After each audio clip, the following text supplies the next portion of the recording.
Alright YouTube, today's video, I'm going to rebuild my Chuckbox. So I built this probably 2 seasons ago.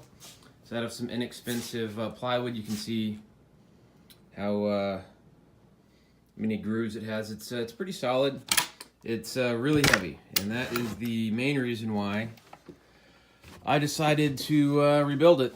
So when I first came up with this, a lot of different designs online, a lot of different YouTube videos, and I was like, oh, bigger's better. Well, this is too heavy for one person to comfortably lift.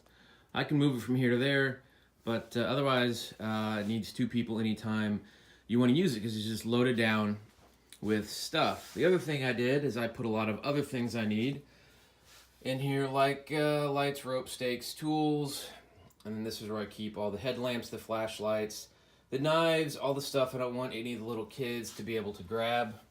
So it's got a lot of extra stuff that's not important during cooking. So when I shut it, when we're done cooking, I have to continually open it throughout the day to get stuff out that I need, like lanterns. I don't need a lantern to cook necessarily. Same thing with, you know, my axe and the firecraft. You know, if I'm trying to make a fire, hopefully I've already got it in order to start cooking. So I'm going to redesign this similar to some others I've seen on online and on other channels. I got some 4x8 sheets of what they call blonde wood or whiteface wood. I wanted to go Baltic birch, but they didn't have it, so I'm going to go with this. It's much sturdier, should be a nicer overall product. So I'm going to mock up some stuff, get some measurements, and hopefully it's just going to be the width of my stove.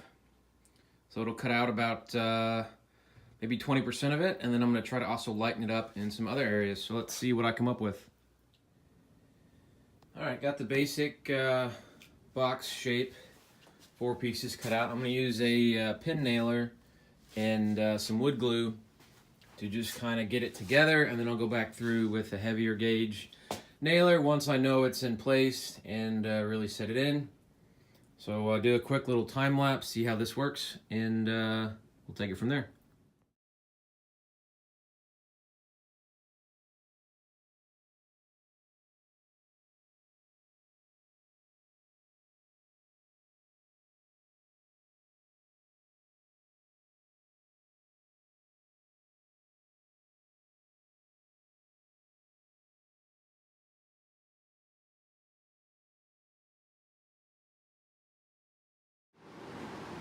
I've been working on this a little bit more. I do have this bottom shelf in, and I'm working on these side shelves, just using some cardboard as spacers.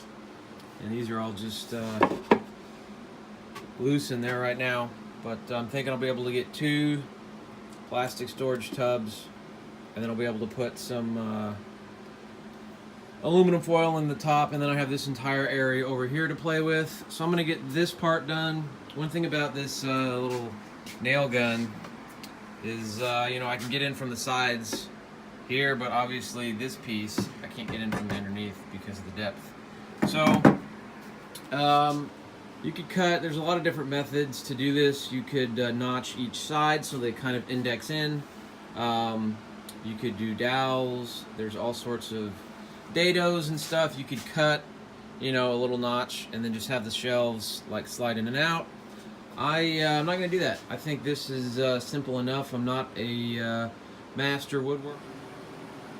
Alright, have the main cabinet area done. It's even on both sides, has room for 4 plastic totes, some foil, whatever else I want, a main section, a little tiny area, then of course where the stove goes. So in an effort to save weight, I'm debating on using some of this. I'd have to get a bigger sheet of it, but it's thin, like 1/8 inch or 1/4 inch. Sheeting, it's a little bit of a different tone.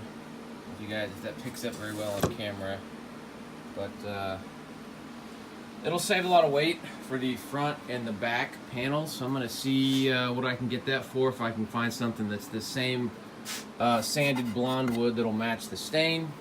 Getting ready to make the main cabinets that swing in and out, so I'll look forward to that. Alright, so made some moves. I have the frames of the 2 front cabinets that swing open done. I kind of moved ahead a little bit. Got the bottom pieces in. So this side back here is where the front will be technically when you swing it open. So I had to get a little creative. There's not a lot of clearance here for the paper towel pole to sit in there, but just enough to where it works cleanly. One of the drawbacks of keeping this tight is if I have a brand new full roll of paper towels, they don't fit. So I have to use you know, some of these other ones that have had about half of them taken off. I don't think that's a big deal, but it is one minor setback. If you go through an entire roll, a new one will not fit for a little while. And the idea here is, if I have a bottle of propane, here it is. So it should fit cleanly in there, even after I get the back on. So I'll be able to store my propane in the swing out, which is one of the areas I like to put it, and other small items that I use on a regular basis. So I'm going to finish getting these in. I'll probably put a shelf here from here to here, a secondary shelf for storage. All right, got everything for the most part assembled and built and sanded. Came out real smooth. Hit it with a 120, then went to a 240.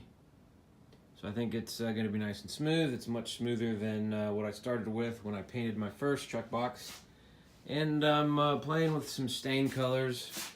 Got a scrap here and a secondary scrap of a slightly different tone. And just made some marks and trying to figure out what exactly I'm going to do as far as stain goes. Once I decide that, I'll get it stained up, install some hardware, and we'll have the final product. Alright, this is the last time you'll see this in its natural state. Got my stain, Mission Oak, stripped the hardware off of my old Chuckbox, went ahead and drilled some holes. I'm going to do a final sand. I got some wood filler, some of these loose areas. I'm going to do a final sand again at 320, get her stained. Alright, final product, stained with hardware included.